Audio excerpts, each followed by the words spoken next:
मित्रांनो, आपण 8 तारखेला तुम्हाला सायन्स अँड टेक्नॉलॉजी वरती एक प्रश्न विचारला होता. या प्रश्नामध्ये आपण काय चर्चा केली होती किंवा तुम्हाला प्रश्न कशाबद्दल होता? India's ground water contamination. The हिंदूला एक खूप मोठं आर्टिकल आलं होतं पान भरून की भारतातल्या भूगर्भ जलाची उपसाच होतोय, ते कमी पडत चाललंय, हे तर फार मोठं संकट आहे. पण जे आहे ते सुद्धा शुद्ध नाहीये, जे आहे ते सुद्धा प्रचंड प्रदूषणाने ग्रस्त आहे. आणि भारत आज या जल प्रदूषणामुळे भूगर्भ जल प्रदूषणाच्या विळख्यात सापडलेला आहे आणि हे फार मोठं आरोग्याचं संकट आपल्या समोर उभं आहे. यासाठीचं हे आर्टिकल होतं आणि त्याच्यावरती आपण प्रश्न विचारला होता. India's ground water contamination is termed as a silent public health emergency. Discuss the major causes and health impact. पुन्हा एकदा आपल्याला काय विचारलंय? भारतातील भूजल प्रदूषण बघा याच्याबद्दल विचारलंय. मूक सार्वजनिक आरोग्य आणीबाणी, आरोग्याविषयीची ही आणीबाणी आहे असं म्हटलं जातं. तर या संकटाची प्रमुख कारणं कोणती आहेत ती सांगा आणि आरोग्यावर यांचे परिणाम कोणते होतात ते सांगा. अशा पद्धतीने हा प्रश्न आहे. मग आपल्याला काय करायचं आता? पुन्हा एकदा प्रस्तावना कशाची कराल? प्रदूषणाची. भूजल प्रदूषण.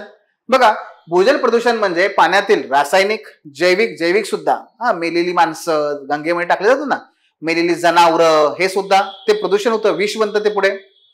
मग पाण्यातील रासायनिक, जैविक किंवा धातुजन्य घटक सुरक्षित पातळीपेक्षा, त्यांचं प्रमाण हे पाण्यामध्ये सुरक्षित पातळीपेक्षा, परमिसिबल लेवल म्हणतात त्याला, तर त्याच्यापेक्षा जास्त होऊन ते जेव्हा पिण्यास किंवा सिंचनासाठी अयोग्य ठरतं तेव्हा त्याला भूजल प्रदूषण असं म्हटलं जातं.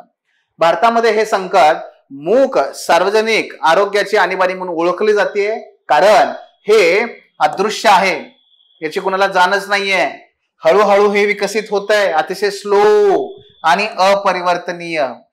एकदा का एखादा भूगर्भ जल साठा कंटॅमिनेट झाला, प्रदूषित झाला, की त्याला तुम्ही पुन्हा रिव्हर्स नाही करू शकत. हे लक्षात घ्या.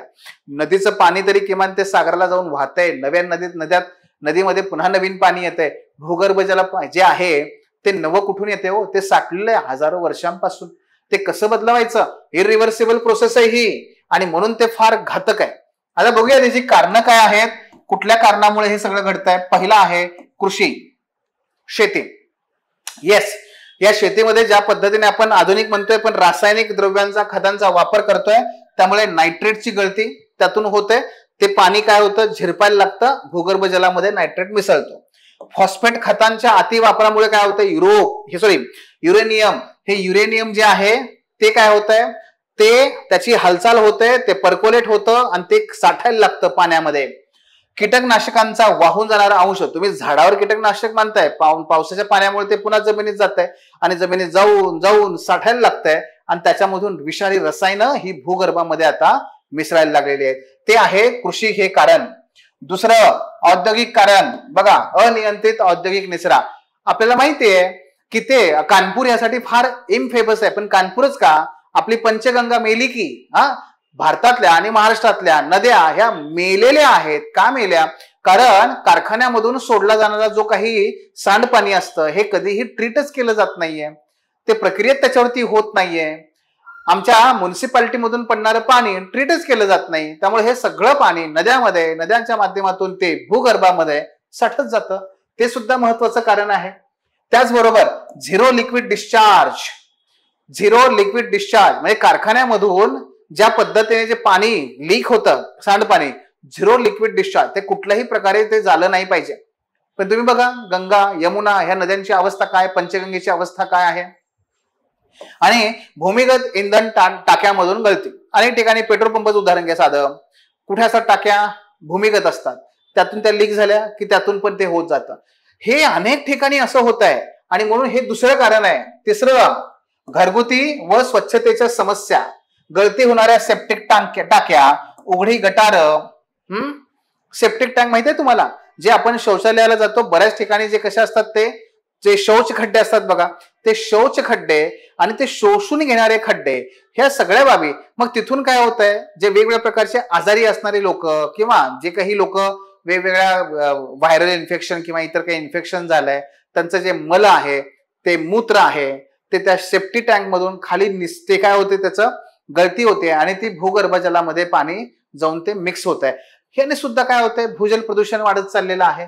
दोषपूर्ण मलशुद्धीकरण, जसं आपण मगाशी बघितलं की कारखान्यामधून सोडल्या जाणाऱ्या पाण्याचा कुठली प्रक्रिया नाहीये, तसं मी तुम्हाला सांगितलं तसं अख्ख्या खडकवासलाच्या अवतीभोवती जेवढी गावं आहेत मित्रांनो, ह्या सगळ्या गावामधलं जे मलमूत्र आहे हे थेट खडकवासल्यामध्ये येतं आणि अख्ख्या पुणेकरांचं मलमूत्र हे सगळं उजनी धरणामध्ये जात आहे. घ्या आता, काय बोलता का याच्यावरती.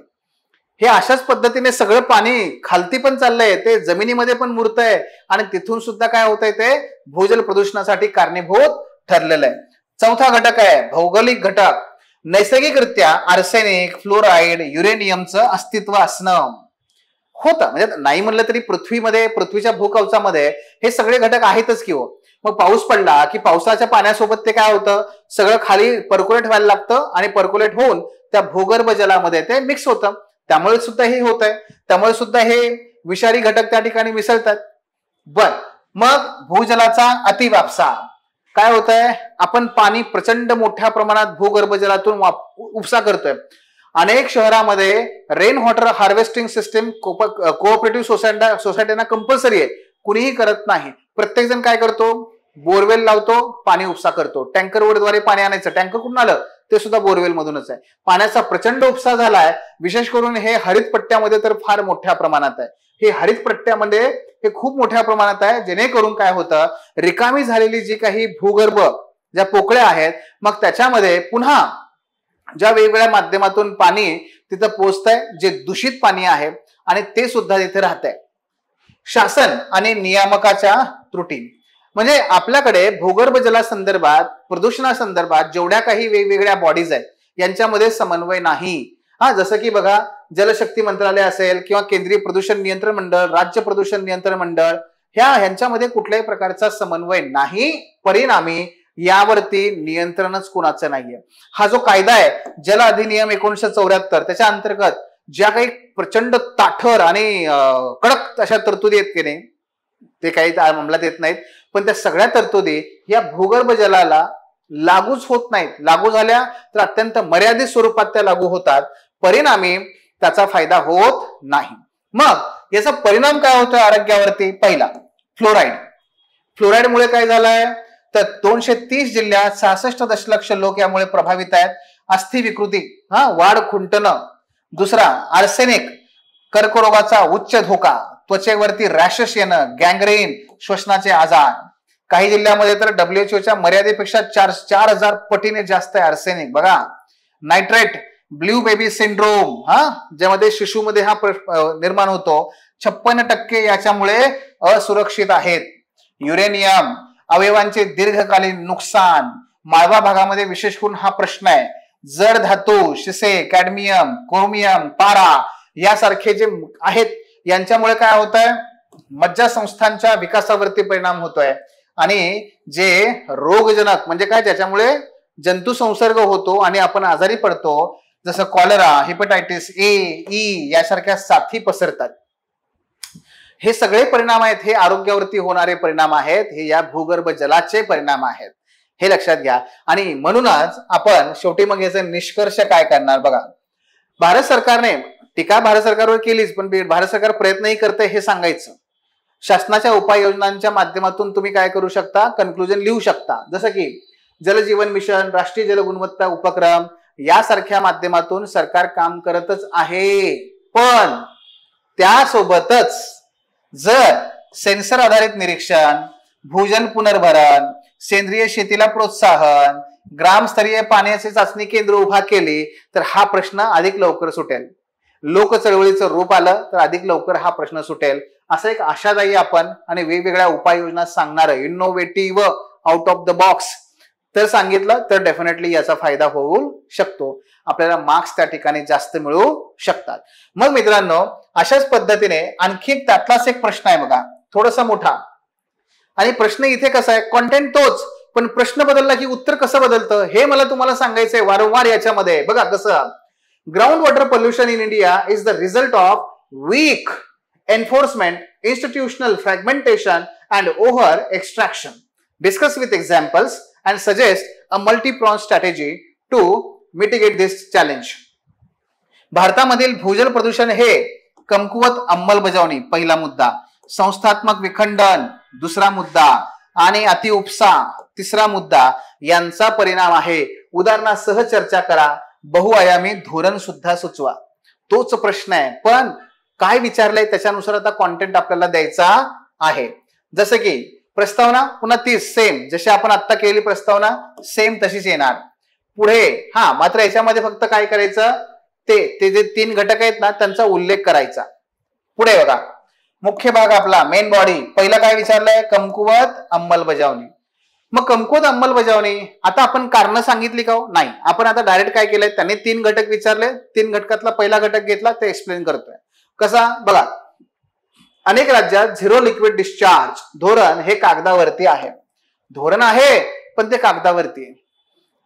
कुठल्याही प्रकारचं प्रक्रिया न केलेलं पाणी अजूनही सोडलं जातं भूगर्भामध्ये आणि नद्यामध्ये सुद्धा. दुसरा, जल कायदा 1974 हा भूजलावर लागूच नाही, आता आपण बोललोय.